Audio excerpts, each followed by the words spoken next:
Hello, did I move that? That sounded so fake. Did I move that plant from there to make it look more aesthetically pleasing?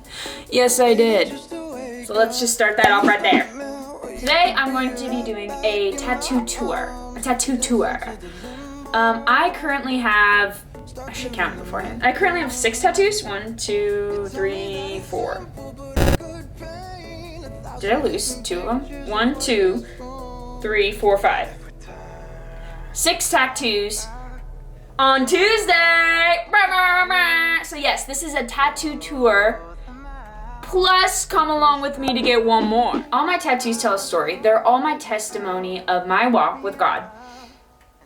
I really wanted my tattoos to have meaning to me. And it's super cool because I'll be like walking around town. I'm sitting down so you can't see my arms, so I have to pull them up here. And people will be like, whoa, that one is super cool. And I'll be like, thanks. And they'll be like, what does it mean? And I'll be like, all right, now I'm preaching in the middle of Walmart. Okay. You didn't ask for this. I'll graciously do it. But I guess you did ask for it. So here you go. Tattoos. All on my left arm, right here. And I was somebody who never, ever thought I was gonna get a tattoo. Ever. Until 2015. 2015. I had to look because I have the date on here. Not like the date I got a tattoo, but like the remembrance date of my baptism, which was what this one is. I never thought I was gonna be one of those tattooed up girls. My dad has tattoos, my mom doesn't, and it was never like frowned upon in my family. It just was something that we just didn't do, didn't care about, didn't do. But when I got baptized, April 5th, 2015, I had this overwhelming sense that I should get some type of remembrance on my body. And that's exactly what I did. My first tattoo was this cross. I got it with my dad, and it says 4/5/2015, I am not afraid. And I got it because of my baptism. That's the day I was baptized. I was baptized in Monterey, California, over by the, if you've been there, it's by the Lovers Point area. And it was something I never thought I had ever wanted to do. I've been Christian for as long as I can remember. Yes, we'll be talking about God this entire video. This is my testimony video because my tattoos are my testimony.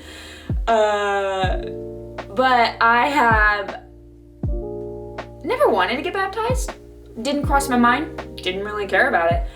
And sometime sophomore year of college, I had this little in my head, it'd be cool if you kind of got baptized in the ocean. And water to me means so much. In my last video, I showed you that I've literally swam my entire life. I've been doing water polo my entire life.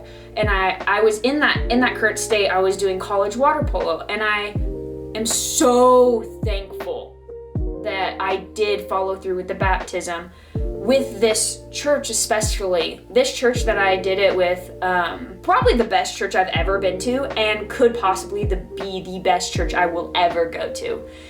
Though I don't live there anymore and haven't lived in Monterey in 6 years? 6 years. It's my number one church. It is my home church. It is the church that I call home. But I had this overwhelming sense that I wanted to get baptized. And at first it started off as, I just want a handful of people. Me, the other girl who's getting baptized, and the other girl who's getting baptized. Just us 3 and the pastor in the ocean, maybe at night. I don't know, I'm throwing up ideas out there. And as it progressed, I could not contain myself but tell every single one of my friends, hey, I'm getting baptized on Sunday. Hey, I'm getting baptized on Sunday. Hey, you want to come? I'm getting baptized on Sunday. And sure enough, we had a water polo game that weekend. So on Saturday we had a water polo game, and it happened to be on Sunday. It was Easter. It was just a happening. my family, I hadn't seen them in 6-7 months, and they were able to be there at my baptism, and it was unbelievable.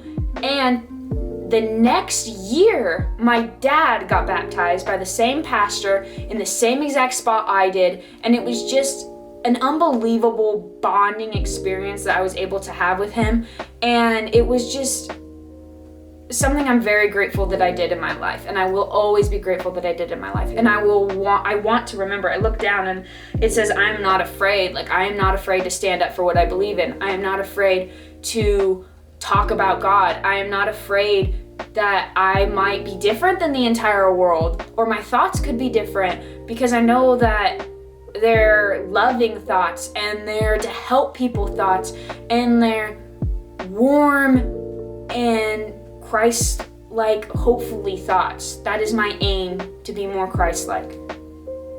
I don't always succeed, but I always try. It's true. Don't always succeed, but I always try.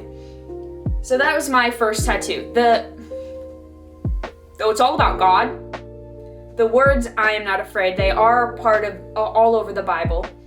But the specifics of "I am not afraid" was Eminem's "I'm not afraid to take a stand, everybody, come take my hand." My second tattoo. My second tattoo I got in December 2017. It is this one. There's two different stories to this. The tattoo artist who I got it done by, and what the tattoo meaning is in itself. The tattoo artist's name's Anna. She's from the Warren Tattoo, currently, as of today, 2022, in Los Angeles, California.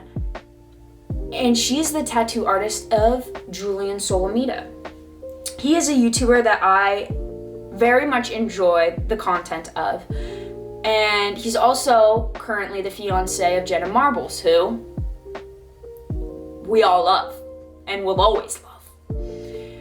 So, I was watching Julian get this tattoo by Anna, and I had saved it on my Instagram because of him, and I was like, that tattoo artist is kind of sick. And I just followed her. I think I followed her silently for 2 years. And I was like, in another lifetime, I'd get a tattoo from her. In another life, I'd go down to Los Angeles, and it's probably so much money. I'd go to Los Angeles, I'd get this tattoo, and I'd live my life. And I was sitting in my room and living in Nevada at this point in time, and I was like, this is my life. This currently is my life. There is no other life. This is my life I'm living right now. And I'm gonna get that tattoo. The meaning. This portion right here, it says, "Spirit lead me." Yes, the Ocean Hillsong song. And it's "Spirit lead me through my monsters, through my internal monsters, as I go through life, because I know that you will always be there." The deer. Time for the deer story. When I was 12 years old, I asked God if he was real. Pretty bold. There's a couple Bible stories. They ask a question, pretty much. They asked a question and trust with their entire being that he is going to answer them. It was a very rough night, and I had just got done with a basketball game. My basketball game when I was 12 years old. I just got done with a basketball game or basketball practice, and one thought led to another, led to an existential crisis, led to, God, do you even exist? What am I doing with my life? Why am I here? I'm 12 years old. Like, it's crazy to think about now as a 27-year-old. Like, 12 years old, you're a little baby. You're 12 years old, you're a little baby. And I'm over here like, and I thought, ask and you shall receive. But not only that, but I'm going to ask and have no doubt in my mind that whether good, whether bad, whether I get what I am asking for or not, that is the answer. There is no other answer. That is the answer. You have to, it's that faith portion of it, the trusting, the knowing that you do your part in asking or trusting that when he responds, you believe it. There is no, I didn't get the answer I wanted, so I'm not going to believe that that's the answer. So, we were driving down the road. It's a windy road. We were driving down the road, and I thought in my head, God, as I'm bawling, God, if you exist, show me 2 deer. And before the thought kind of like formed out of my head, like before I could even think it and then think, oh no, that's a dumb thought, full-heartedly I was asking this question. My mom goes, look, 2 deer. And I mean, I burst out crying again. Like, how wouldn't you? And I've never questioned it since. I mean, question it as in like, does God exist? Of course he does, like that. But that's just someone trying to put up a fight with me. We're going to battle. Me and Satan fighting like this. Sometimes he punches me for like months. But it doesn't mean I'm gonna stop punching back. But how could I not believe that? I full-heartedly asked, and he responded. And to make sure I never, ever, ever forgot this moment in my life, I got it tattooed on my body. And guess what? This is the tattoo everybody asks questions about. I mean, look at this art. Anna did an amazing job. Of course I had to tell Anna about it too. She asked. And look at this. These deer. Phenomenal. So everybody asks, hey, your tattoo's cool. What's it mean? Let me tell you about the story of 2 deer. I believe the next tattoo I got was this one. It's a Monterey cypress tree. Like I said before, I went to college in. Oh, I might be doing something that's gonna hurt or it's gonna look really cool. It looked cool. In Monterey. And this is what it looks like. This is where I found my home church. This is where I grew my relationship with God to a whole nother extent.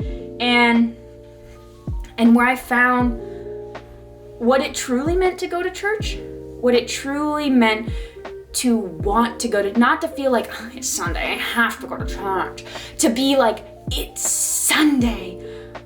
I've been looking for this day this entire week, because this is when I get to just sing my little heart out and cry my little eyes out and laugh and just be overwhelmed with the Spirit of God and let every little thing that's weighing down on me suddenly just be released. Do you see my arms? To suddenly just be released into the atmosphere. And guess what? It no longer bothers me anymore. Like,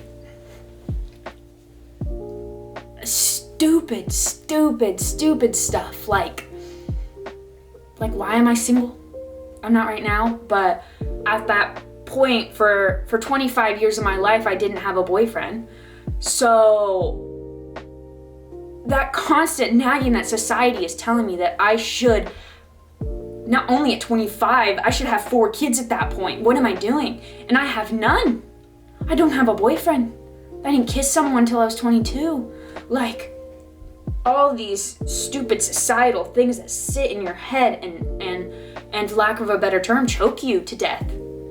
Just suddenly be released and just from singing.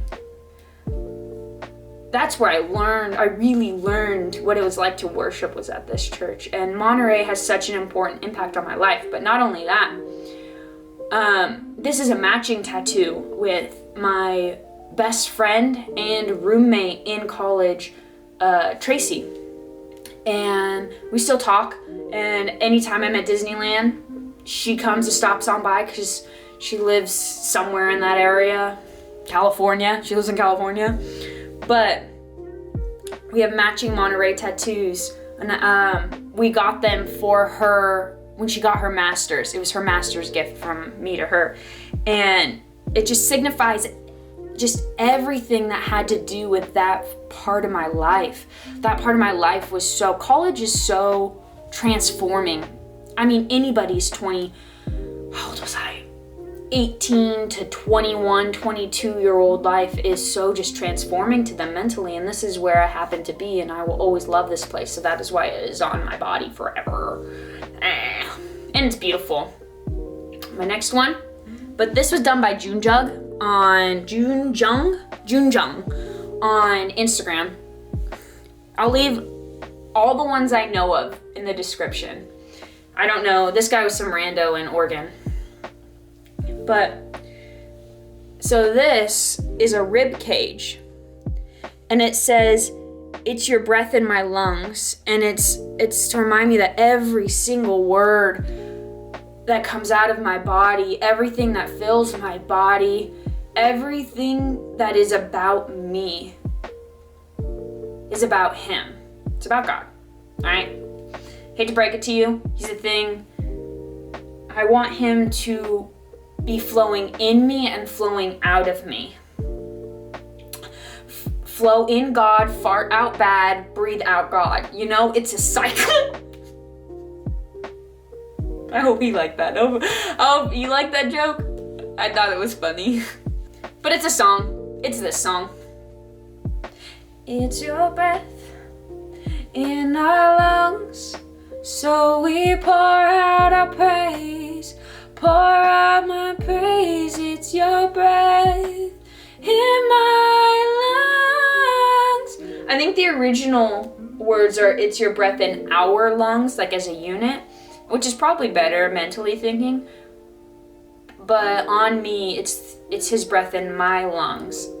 It feels more impactful when I'm singing and I'm saying, it's literally your breath, and it's literally in my lungs.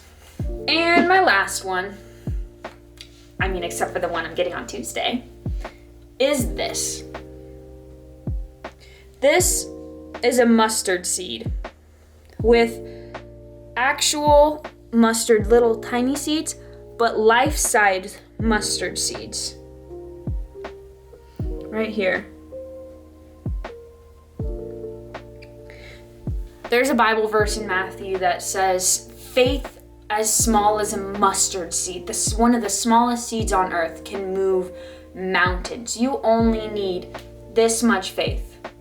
Can you see? Literally this much faith to move mountains. So much of my life I have had faith in God for. I have given him my entire life, and I always will, to lead. I mean, there's times where I go blind and I have trouble seeing or hearing what he's saying, and I'm walking in flipping fog, and I'm like, God, why can't I see you? And he's like, open your eyes, and I'm like, but I don't want to. But then I open my eyes and I'm like, thank you for accepting me back, because I went a little cray. And he's like, always, bruh. I've had faith my entire life.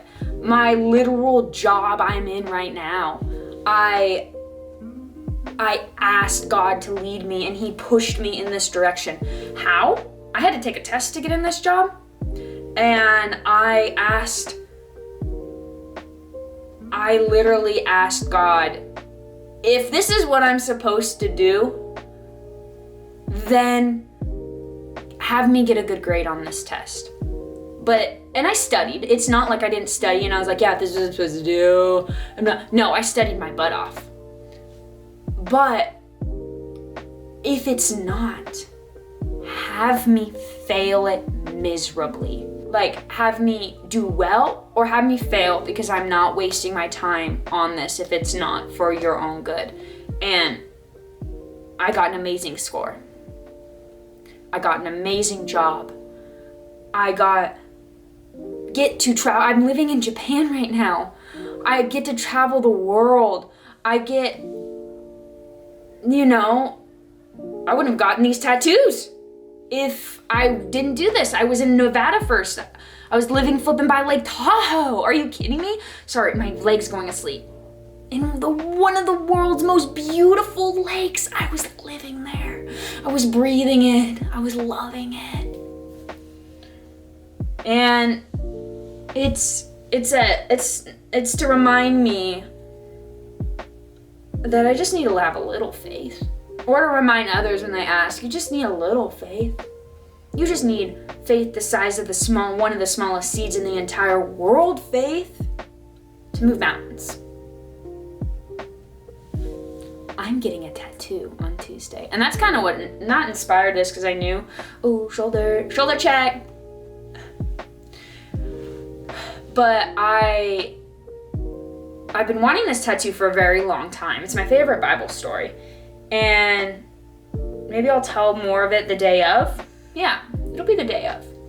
Because I want to start editing this video because I want to play Animal Crossing. I'm addicted. I'm addicted to Animal Crossing. But I'm getting a tattoo Tuesday. I'm getting it right here. As of right now, I'm getting it right here. This is gonna be a circle. But maybe it kind of looks like a moon, so it'd be kind of cool to put it above the deer too. So we'll figure it out Tuesday day what I'm going to do. But thank you for listening to my tattoo story. I am running around my house right now, trying to make sure I have everything because I just got home and my tattoo appointment is in 10 minutes. I'm hungry, so I should pack a little snack so I can eat it while I walk over there. Wish I had fruit. So we're gonna get these Snap-Its instead. Okay. I just got off work though, like I just said. Have my wallet? Do I have my wallet? I have my wallet. Putting my shoes on. And I have to walk to my tattoo parlor because you can't drive there. I mean, you probably could, but I need to bring a mask. But there's no parking. There's no parking around here, so I have to run to make it on time. I'm literally walking as fast as I humanly can. Look, can you see my reflection?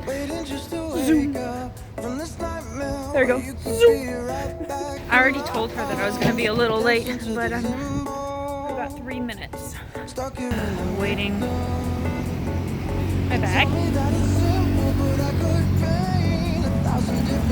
Waiting for the green. It is. I ran here. It is. I can't look at what time it is. I think I have less than a minute left. And I'm in the elevator. And I'm gonna make it. Look at my fancy little pony. It's because I'm fancy like that. Okay. She just messaged me. She said, okay.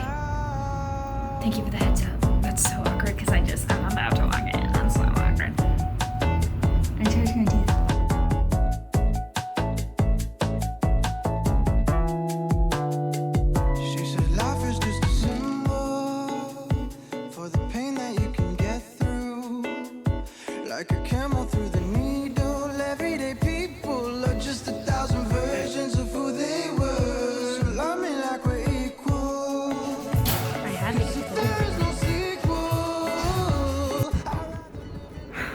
Well, I'm all done.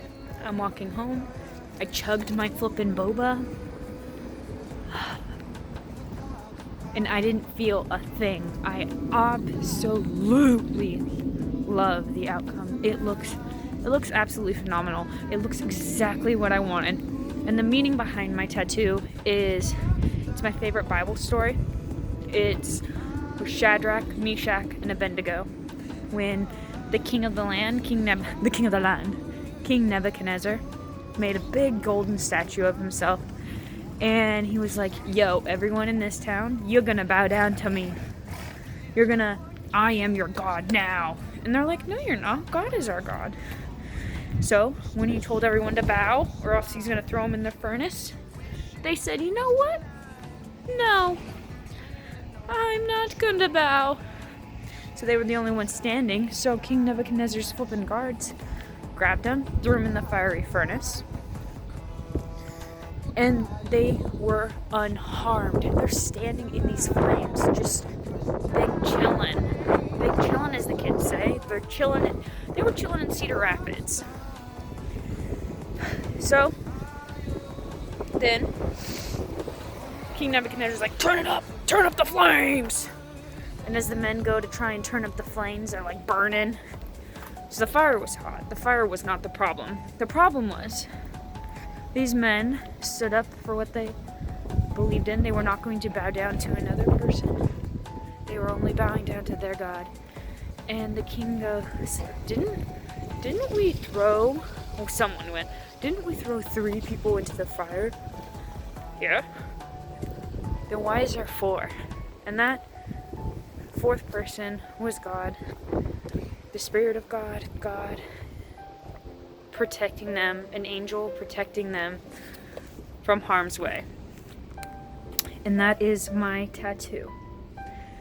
That I will not bow down to anybody else, that I will have faith and I will walk on God's line, because God will always protect me. So thank you for watching my video. Sorry you didn't get to eat my boba, because I did. If you're ever in Japan, this is my favorite place. And I'll see you in the next video. Bye!